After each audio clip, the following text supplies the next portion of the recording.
from the man that you will be hearing on the episode. I've led an interesting life.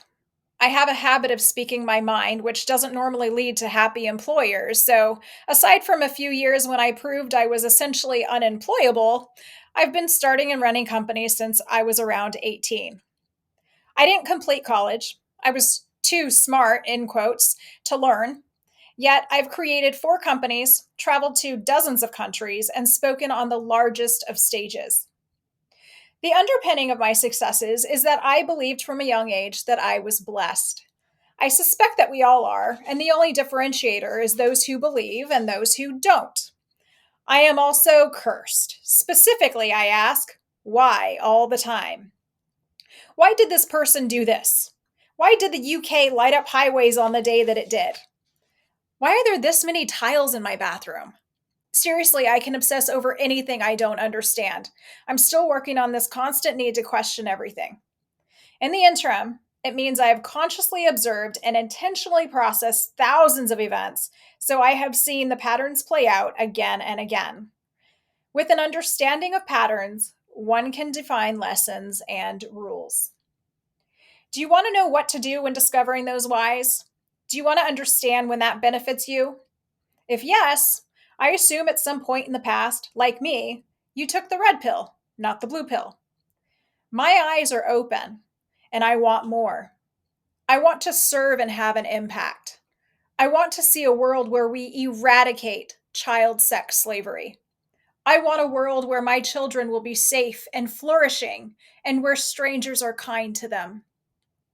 That means I've got to work like a maniac. Good thing I love what I do. So I've created You Can Be Proud or Rich. Here you will find 52 life lessons to live by that are quick, clear, and impactful. You'll see as you've never seen before and be able to make an impact too. With that in mind, dive into this book now and whenever you need it. Please don't read it in order, as there isn't any order intended. And please don't take anything I have to say as an objective truth. I'm not important enough for that to be the case. You are the only person important in your life, so take what works for you and discard the rest. Listen to everything, but choose what you hear. Now it's time to learn a new perspective that will change how you see things forever. Peter Swain, thank you for coming on and sharing this wisdom. By the way, this is not just a book, I call it a treasure chest full of the most valuable jewels. And I've just been gobbling it up since it was released about a week ago now, as of this recording. And I just want to, I want to dig into everything. Before we go there, this letter, I think, says a lot about you and the person that I have come to know, Peter, as the one who is just audaciously intolerant of dishonesty. You have an aversion to anybody who is being dishonest with themselves, I think, most importantly. And that really, to me, communicates your love for humanity. Yeah, it comes from, and well, first of all, before I answer that, thank you for having me, and thank you for the opportunity to speak to the fine folks that listen to this. But it comes from, it's a deeper truth, and the deeper truth is that we're all flawed, and it's our flaws that make us interesting. So I used to give this example, and I think it's probably in the book, of if you were driving down the highway and there was no weird sounds, there was no lights going off, would you pull over and check the car, or would you carry on driving? Well, you'd carry on driving. But if there was a weird bump or there's a weird sound, you'd probably pull over and either fix it or call AAA. And I'm pretty convinced that that's how humans develop. I think that if we had no trauma, and I don't mean necessarily like the big trauma, I just mean anything from chipping a nail to your parents shouting at you to your best friend saying, I don't like you when you're 5, whatever it might be. If you didn't have any trauma, I think you'd just still be naked playing in the mud, because that's when we're happiest. And then what happens is we have these events happen to us throughout our life and we don't like them. So we go, oh, I'm not going to do that again because I didn't like the way that felt. So I'm going to change my personality. which means that everything that's interesting about you is rooted in your traumas. Because if everything's going well, you don't change. So the personality traits that you develop come from your traumas. So if that's true, we're all flawed. We're all messed up. We're all got stupid beliefs, crazy stuff. We all make mistakes. And then people then don't want to admit to those. And not admitting to those to me is not embracing how amazing you are. And that's where I get disappointed. I'm like, why are you hiding that you don't like the way your ankles look or the fact that you just made a mistake? Like, why do you have an issue apologizing? Like, if I've upset somebody and I regret the action, why wouldn't I apologize? What does that say? Well, that says that I care for my ego more than I care for them, which is crazy, just crazy. So when I see dishonesty, yeah, it just rankles me. It's just like, just admit it. Admit that you made a mistake. Admit that you screwed up. I look back on any given day and I can think of 50 things I could have done better in that day. Literally 50. I had, just today, my wife was arranging a picture wall and she asked me what I thought. And we have very different views on this. I'm kind of orderly, straight lines, and she's more kind of chaotic and natural. And instead of just saying, I think it looks amazing, thank you for what you did, thank you for like all these photos of my kids, my dog, you, us, that are now on display, I was like, yeah, it's good. As I walked away, I'm like, you idiot! Like, what? Why? That wasn't needed. Like, the fact of the matter is, it is 99.9% better the way it is than how it was. So instead of just going, that's amazing, thank you for doing that for us, and giving her what she needed from that moment, I critiqued. It was, but she didn't say. It's like, you idiot! Like, why did you do that? And I think we do that all day, every day, 24/7, 365.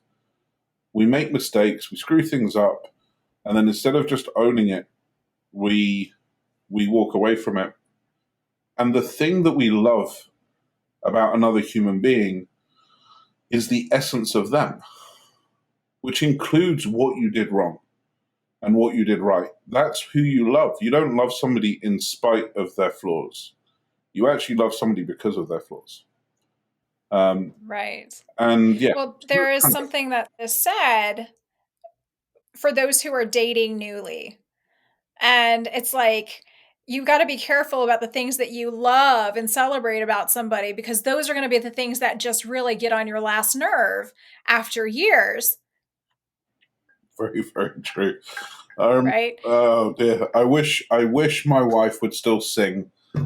And she can't sing for toffee, but I wish she would. But because I critiqued it and said something early on in the day, it crushes somebody. And you don't realize how much you do that. And then this is such a big subject. This one thing is so big on its own. Like 99.98% of our DNA, yours and mine, is exactly the same.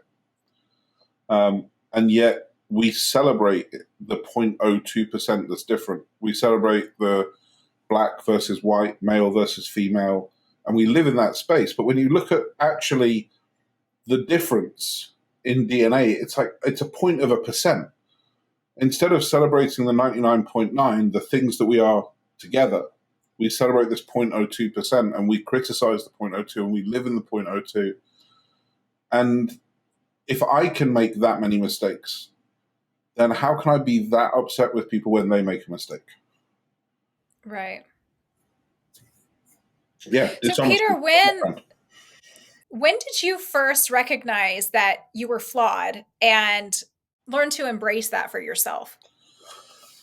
I guess the two defining moments for me were I had a pretty rough time at school, and I went through a lot there.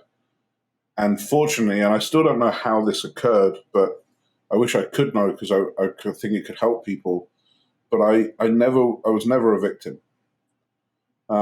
It never entered my mind that I had done something wrong, that I deserved the treatment I was getting, that this was something to do with me. It just crossed my mind that they were evil people. That's what it was.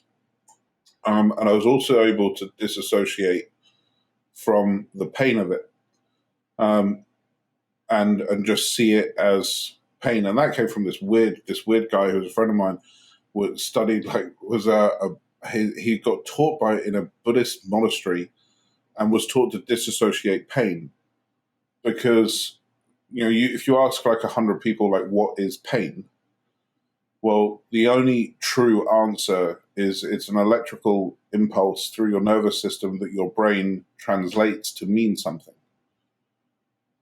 Well, that means that you can change how you translate it.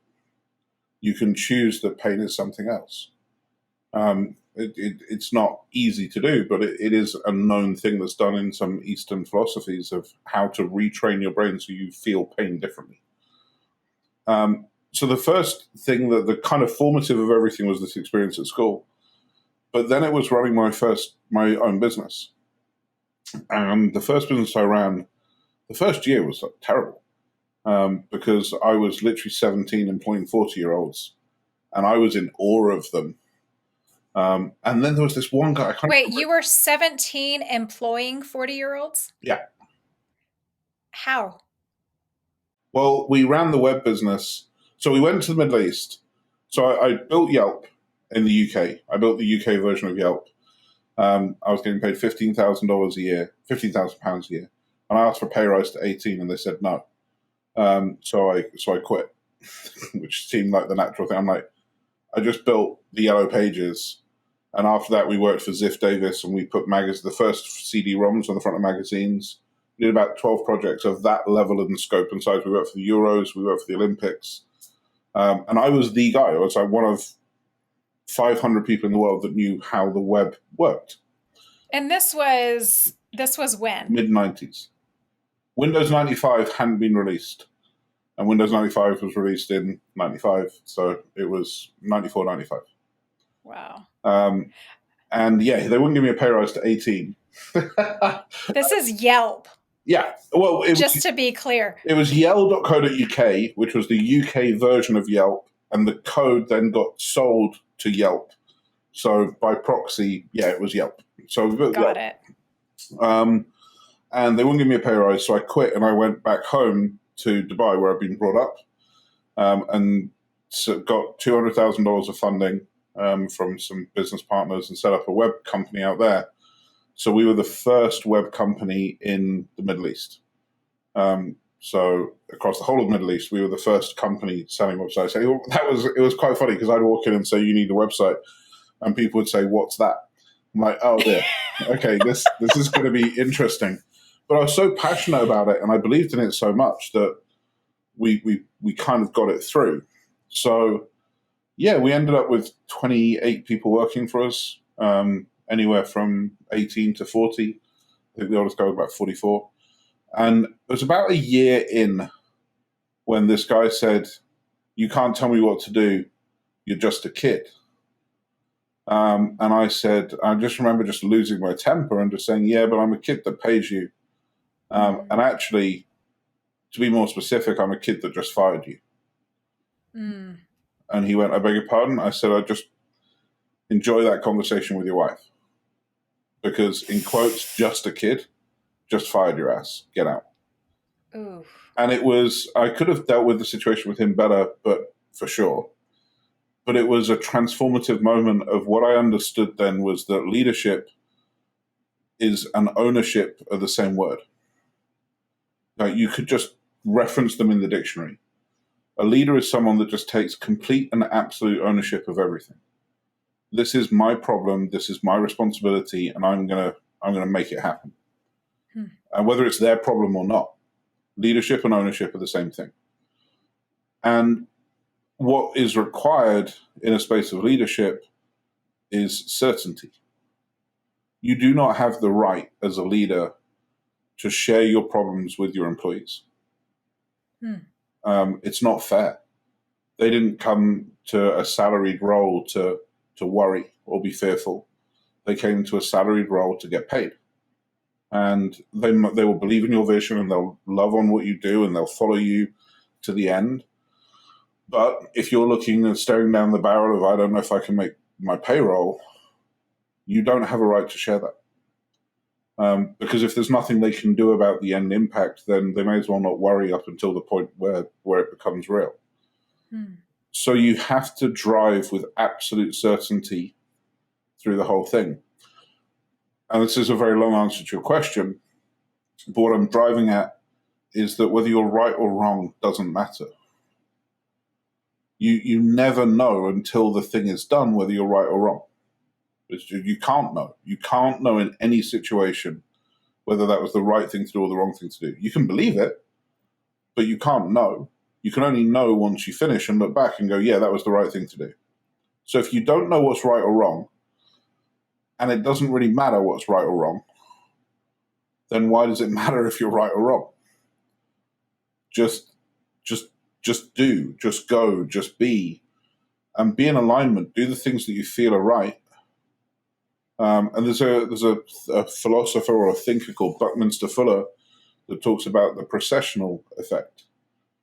And he talks about the fact that he gives two examples. So you drop a pebble in a lake, and the ripples will go outwards. And he talks about the fact that bees pollinate plants by essentially dragging their butts and their legs across pollen. But they didn't go there to collect the pollen. That wasn't their job. They didn't go there to fertilize plants. They went there to make honey. But the thing that comes out of that is fertilization of plants, which keeps the entire ecosystem of the world running. So the procession effect talks about the fact that your goal is irrelevant. It's what happens on that journey that is relevant. The job of the goal is only to keep you in motion towards it, so that you meet new people, learn new things, do new things, etc., etc., etc. So it doesn't really matter whether what you do is right or wrong. It just matters that you're doing something so that you believe in this integrous, so you get to experience all this other stuff. Until I got married, I used to say, I had a philosophy that was, if it doesn't kill me and it's not addictive, the answer is yes.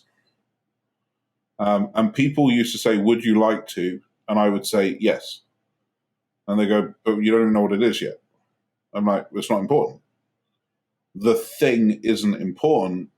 It's the experiences and the people and the lessons that I'll learn from doing the thing that's important. So the more wackadoo the thing is, actually the better it is, because it'll push me into new areas of learning and etc. And I got myself in some crazy situations. I remember doing a 5-day meditation yoga retreat with nuns. That was not comfortable. I did not enjoy that very much. Well, and two, just to provide some context, we didn't go into this, but the very traumatic experience that you had when you were in school was as a result of religious people. Yeah, well, yes and no. So it was a Catholic boarding school in the UK, and I was abused by other kids there. But it was a system that allowed it to happen. And coming back to the book, this is a fascinating point. This is one of my biggest learnings in doing the book, is I finished the book about a year ago, and then I read it through, and two things hit me simultaneously. One, my parents were going to read it, and two, my kids were going to read it. And my parents didn't know anything about what happened. They weren't not present. It wasn't their fault at all. They tried their best to give me a great education, and things just didn't go according to plan. So I had to start looking at it through the lens of, well, how are they going to feel when they read this? And then I had to look at it through the eyes of Olivia and Sam and go, how are they going to feel when they read this? So I had to go through and re-edit the entire book in order to get rid of some of the more edgy stuff. But I still wanted it to land in the same way, which made it an incredibly difficult process and an incredible healing process, because I had to go through and process my emotions on it as well. And I truly, truly believe that the stuff that happened to me back then is a complete blessing, because the money I've raised, the people I've stood for, the times that I've said, this, you shall not pass, this does not happen, come from me essentially protecting the 13-year-old version of myself that didn't have anyone else to protect him at the time. So if I get to help one child through the process of this whole thing, then job's done, and I'm happy. So yeah, it was an interesting time of my life for sure. But when you feel that you visited your own personal version of hell, it kind of gives you a resilience going forward, because you're like, well, nothing can be as bad as that. So if I went through that and I lived through that and I survived through that, then I can get through this, whatever this thing is. But a less extreme version of that sentence that I would offer everybody else that I find really impactful is, you have 100% track record at surviving your worst days. So it's probably going to be okay. And I love that phrase. Every single person has 100% track record at surviving their worst days. So today's probably going to be okay. You'll probably be all right. Yeah. Yeah. I read through a good deal of these and I took your advice written at the beginning of the book just to skip around. And that's usually how I read a book anyway. I kind of just jump in wherever my thumb lands and read from wherever I find the most interesting. And what I've heard you share already so far is such a cohesive picture, I think, of your life, that you somehow figured out how to break all of these down into what I'll call little tidbits of wisdom. And things like being right doesn't always serve you. Your first example with the photos on the wall. What else? In most things in life. Okay, so this is one thing that I do have a question about, because you did mention just a moment ago there is no right or wrong, and I know that there's a context for that, so I'm going to ask you to share that. But number 15, in most things in life there is a right, and I want to read this really quickly. These chapters are very, very short. It's like 1.5 pages for everything. In most things in life, there is a right. And it reads like this: with very few exclusions, there is always a right answer. Problems arise when people settle on an adequate response. There is a caveat. Settling on an adequate answer and acknowledging it as sufficient is okay. But settling on a solution and thinking it is the right answer is not okay. Being unable to achieve or do the right thing due to limitations is also okay. There is always a right answer, even if it eludes us. Too many people stop on the path to finding it and use phrases like agree to disagree. If you wrap up the conversation politely, the truth isn't found. Continue the conversation, and eventually, the core truth will become apparent. Always being in service of the truth is part of who I am, no matter how uncomfortable the truth might be. And there's also, with every lesson, there's also a really quick summary statement. And this one is: seeking the truth is valuable, avoiding the truth is, and I love that you choose this word, Peter, heinous. Avoiding the truth is heinous. In most things in life, there is a right. You've acknowledged that this, we established this at the beginning. When is there a right and a wrong? Okay, so let's differentiate. And thank you. That's a great question. So where there is no right and wrong is in my opinion versus your opinion. Right? That I've actually, and I'll talk to you about how you asked another question that was interesting, which I'll go back into in a second if you want to, which is how did I manage to do the book? Because that's a different question as well. Yeah. But first thing, and this is an unlock actually from last week, I believe that everybody believes the same things. I think the only difference is the order that you put them in, of which belief trumps the next belief. So I think most people believe that killing somebody is bad. But I also think people believe that killing someone to protect your children is okay. Now, whether you do or don't, I think a lot of people would ascribe to that viewpoint. So what we're saying is that we have a priority now to our beliefs, because those two beliefs are in contradiction to each other. So one of them has to trump the other. So the belief of I would kill to protect my kids sits above the belief of I will not kill somebody. So I actually think that most people have exactly the same beliefs. They're just in different orders of what's important, of what's going to be more important than the next belief. The people that I have worked out just literally in the last week that I don't want anything to do with are the people that think that their beliefs are facts. Hmm. Right? It was just an instant in the last week that I've come to the conclusion that even if your beliefs align with mine, if you think they're a fact, I don't want to know you. Because I recognize that all my beliefs are beliefs. And if I've been born in a different time or a different country or to different parents and I'd had different experiences, I would have different beliefs. My beliefs are just an output from my environment and the people I've met and the places I've been. So they're not right. My belief around abortion or contraception or gun ownership or the divine are just my beliefs, and yours are yours. So in that space, I don't think you can have a right or a wrong.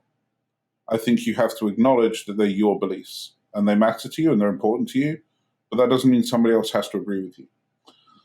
Now, on the other side of things, where I say there's always a right, is if you take a business decision or a should we do this or should we do that, or in those spaces, what I've found a lot of people do is when the conversation gets contentious, they use that wonderful, well, we'll just agree to disagree.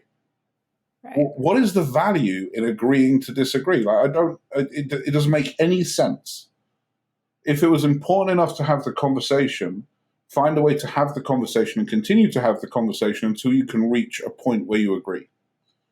So, a great Right. example, and a lot of my wisdom is certainly from my wife, not from me, so I should probably have her name on the book, Okay. is in the early days of being married, when we first had our first child, I wanted Olivia to go to a private school, and Liz wanted Olivia to go to a state school. And our reasons, both of our reasons were valid and accurate reasons.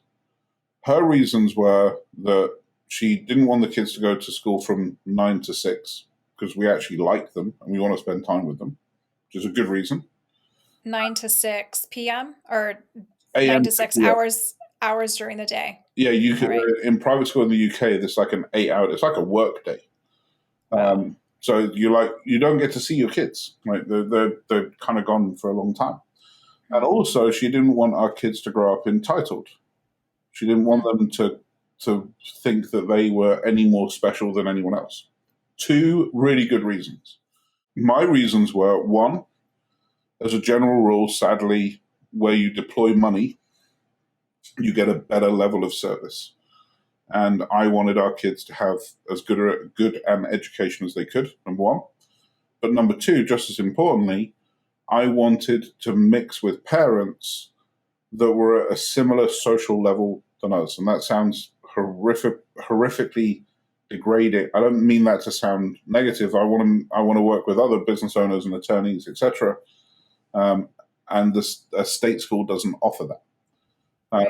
And I was conscious that if we were excluded as parents, then our kids would be excluded by proxy.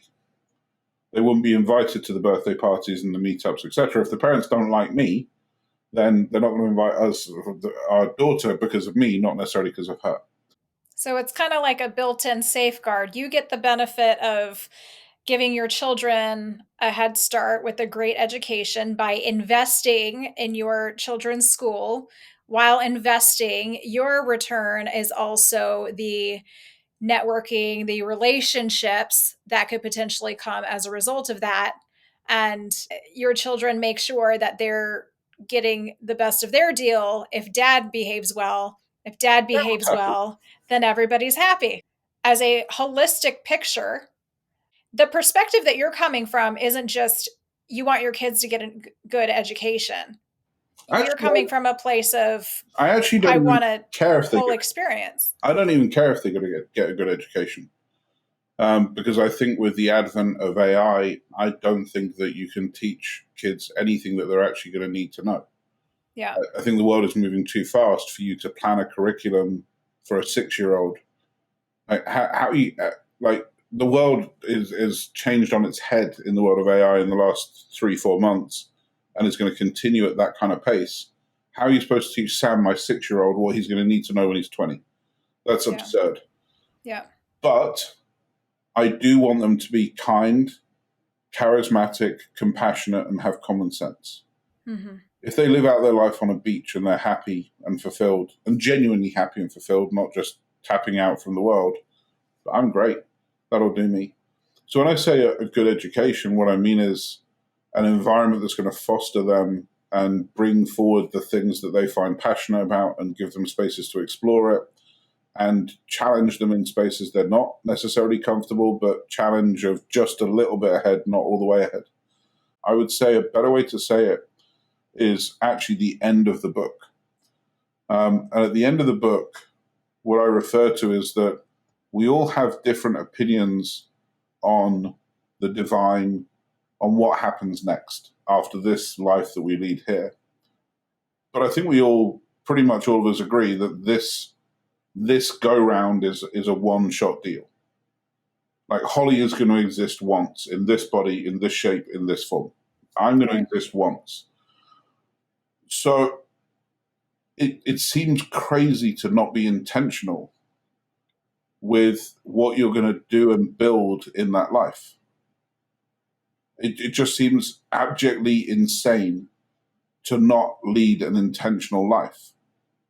So there is a lot of intentionality in my relationships, in my family, in my business of going, does this feel right? Are we going in the right direction? Are we doing the right thing? So yeah, they are very holistic. I've never apologized once for my kids running in when I'm on a call, and I never will. Yeah. Why? I know why I wouldn't, but why do you choose that? Because this is me. They are me. I am them. Why would Why would I ever apologize?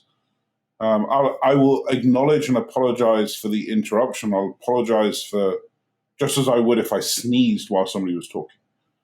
I'll say sorry to have interrupted us. Please carry on, but I won't say sorry that they came in. Yeah.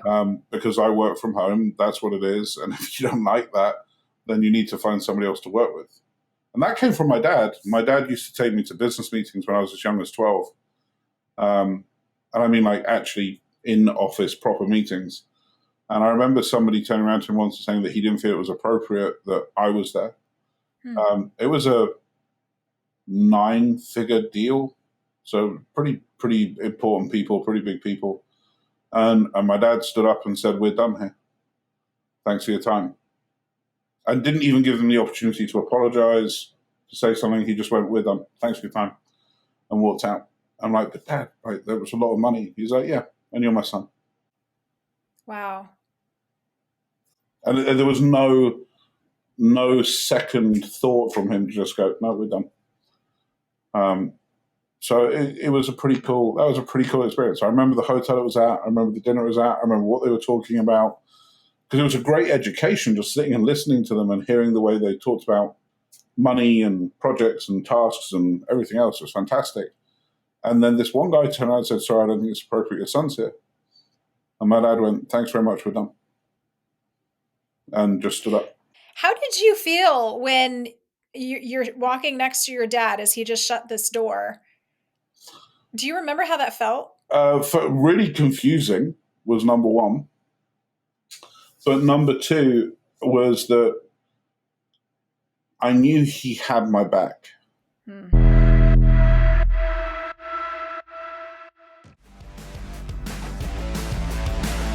And thank you for listening. And hey, if you heard anything educational, inspirational, or encouraging today, and you want more people to have the opportunity to hear it as well, Please make sure that you subscribe, rate and review, and share. And as always, thank you for your support and for being the change that you want to see in the world.